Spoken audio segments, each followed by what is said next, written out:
Hello students, so today we will continue our last lecture. In our last lecture we have started this article free particle in one dimensional box, and for this problem its potential function is defined as Vx is equal to 0 for x between 0 to L, and it is infinite for x less than 0 and x greater than L. This was our problem. We have a particle, quantum particle, in a one dimensional box of length 0 to L. Between this 0 to L the potential function was 0, and for x less than 0 and x greater than L potential function was infinite. Along this axis we have Vx, and along this axis we have x. So this was our problem, and we tried to find the wave function of the particle within this limit 0 to L, and using Schrödinger equation, which was this h psi equal to E psi, where h is the Hamiltonian operator, psi is the wave function, and E is corresponding eigenvalue, energy eigenvalue. And we have solved this equation, and the solution of that equation was this. The wave function was written like this: exponential iota kx plus b exponential minus iota kx. This is the solution of this equation. This we have done in our last lecture. And then as we see, there are two boundaries at x is equal to 0 and x is equal to L, and using these two boundary condition, what we calculated, we got this result. Using first boundary condition at x is equal to 0, we got this b is equal to minus a.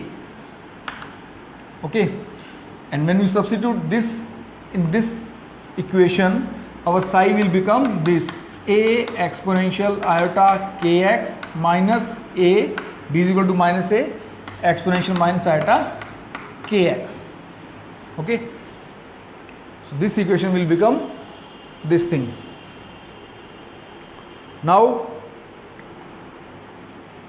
also what we have calculated in our last lecture, we calculated from second boundary condition at x is equal to L. Okay, using this boundary condition we solve this equation and we got this result. We find energy eigenvalues. En was n square pi square h cross square over 2m L square. Using second boundary condition we solve this equation and we got this result, which is the energy eigenvalues of the particle which is trapped in this one dimensional box. Its energy eigenvalues are given by this, where n is an integer and its value can vary from 1 to 3, and I have already calculated energy eigenvalues of the particle, but we are also interested to see its wave function. So this psi, this can also be further solved. This equation, which is psi is equal to a exponential iota kx minus a exponential minus iota kx, a can be taken outside. This will become exponential iota kx minus exponential minus iota kx. This we can write. Further, if we do this thing, if we divide this equation by 2 iota and multiply this equation by 2 iota, then the psi will become 2 iota a exponential iota kx exponential minus iota kx over twice of iota. Okay, and this function, this mathematical function, this can be replaced by this value twice of iota a sine exponential k into x. This you need to do yourself using this Euler equation, which I told in our last lecture also. Exponential iota theta is cos of theta plus iota sine theta. So using this equation we can write this function as sine kx. Okay, so this is our psi. Now our wave function will become like this: iota is a constant, A is a constant, so we replace this whole term by some other constant. Say this is another constant C, so this wave function will become sine kx, where this C is twice of iota A. So now our wave function reduces to this function. So to find the solution of this particle within this box, we require its wave function, we require its energy. So in this case, the wave function of the particle in one dimensional box is found to be like this: psi is equal to C into sine kx. But this C is a constant, we need to find out what is this C. Okay, and if you remember, last time we discussed about the properties of wave function. What were they? Any mathematical function psi will be a wave function if it is finite, continuous and square integrable. Only then we can call any mathematical function to be a wave function. So last time we discussed these two terms, finite and continuous, but we skip this condition, square integrability. So what do we mean by this square integrable wave function? This also we discussed in our first unit.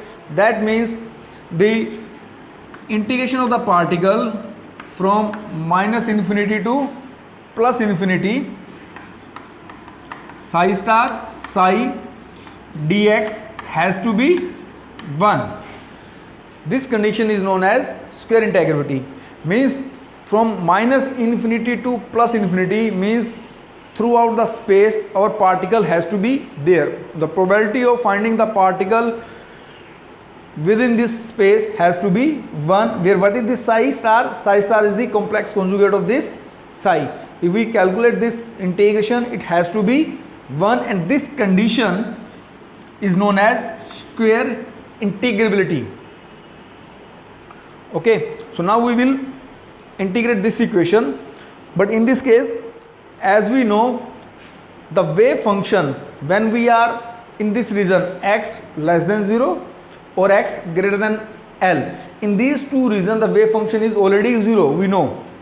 Okay, so we no need to calculate the integration within this limit, because from x less than 0 or for x greater than L, psi is already 0. So we only need to calculate this integration between the limit 0 to L psi star psi dx, which is 1.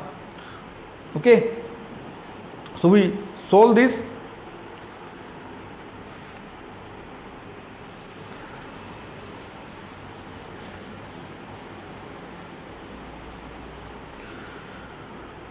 Now substitute this psi.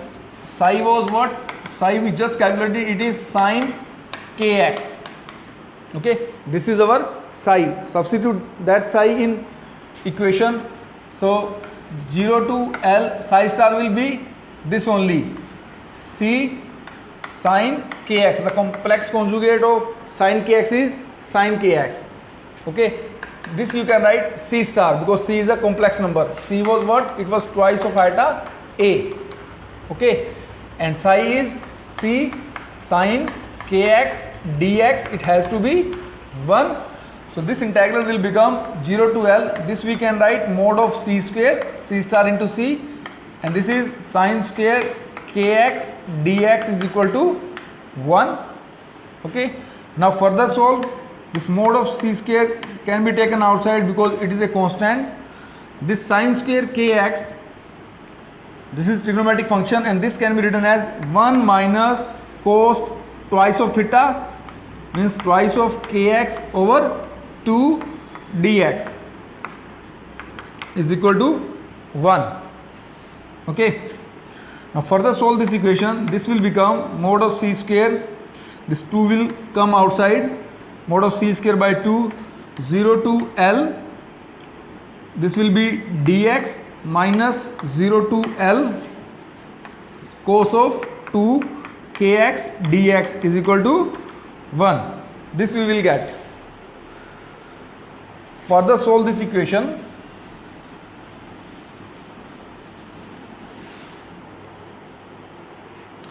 This equation will become the integration of dx between the limit 0 to L will be L only.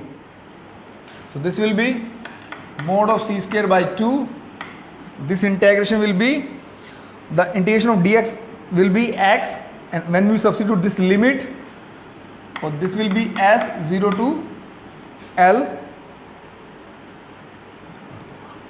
So integration of this c square, mod of c square by 2 will be taken outside. The integration of this term will be x within limit 0 to L, minus second term will be, the integration of cos will be sin 2x or sin 2kx, okay, divided by twice of k 0 to L, and this whole equation is equal to 1. So first solve this term, this mod of c square by 2, this will be L minus 0, and minus this will be sin 2kL by 2k minus 0, because sin, when you substitute x by 0, this will be 0, sin 0 is 0, okay. So this is what we get, and now we know what was this k.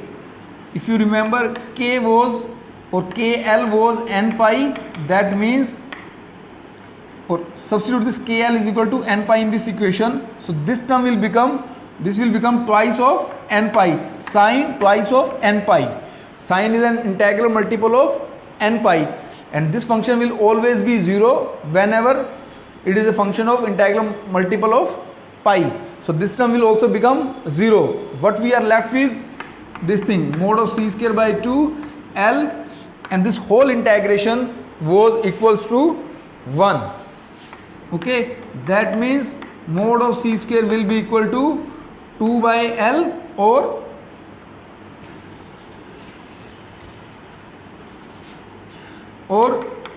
mod of c will be equal to root 2 by L. So this is our desired value of c which we want to find out, and now our wave function will become this. This we calculated, psi was equal to c into sin kx, where we need to find out what is this c.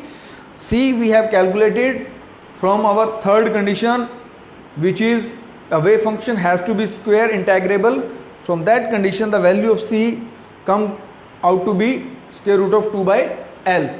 So our wave function will be this, psi will be root 2 by L, okay.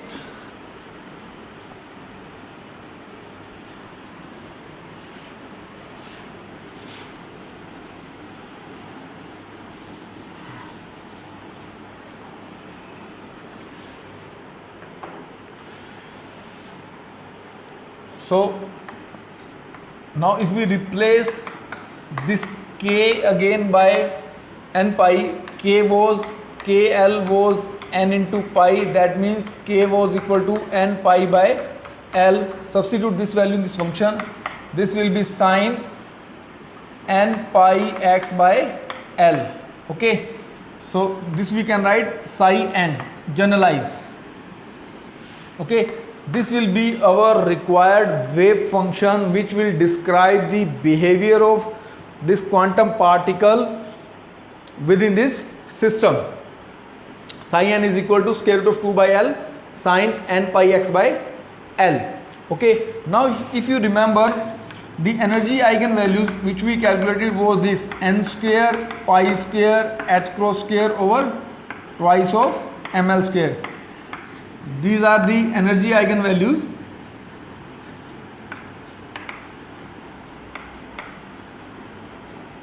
And this is the wave function. Here we can say n can vary from 1, 2, 3 and so on, but n cannot be 0. See, why n cannot be 0? If our n is 0, that means this sin 0 is 0, or wave function will become 0. Okay, that means there is no wave function even within this limit x is equal to 0 to x is equal to L. That means particle is not there even in the box, which is not true at all. So because of that n cannot be 0. Why? Because it means psi is 0, which is not true.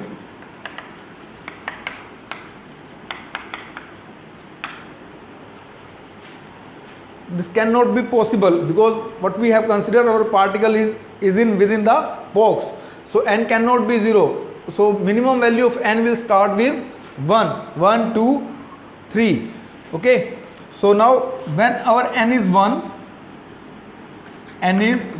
in that case its wave function will be psi 1, and it will be given by twice of square root of 2 by L sine pi x by L, and its energy eigenvalues will be this will become E1, this will be pi square h cross square over 2ml square. When n is equal to 2, psi 2 will become square root of 2 by L sine 2 pi x by L, and E2 will be 2 square means 4 pi square h cross square over 2 ml square. Similarly for n is equal to 3, this will become psi 3, which is square root of 2 by L sine 3 pi x by L, and E3 will be 9 pi square h cross square over 2 ml square. So this is how we will define energy eigenvalues and wave function of this particle for different states, for n is equal to 1, 2, 3 and so on.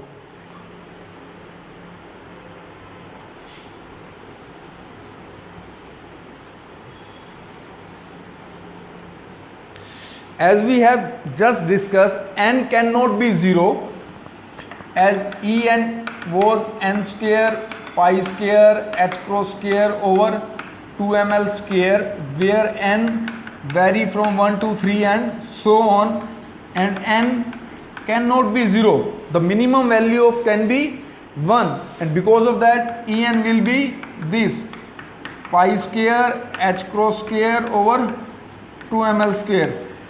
This is the minimum energy which this particle can attain. Therefore this energy is also known as 0 point energy or minimum energy. 0 point energy or minimum or ground state energy.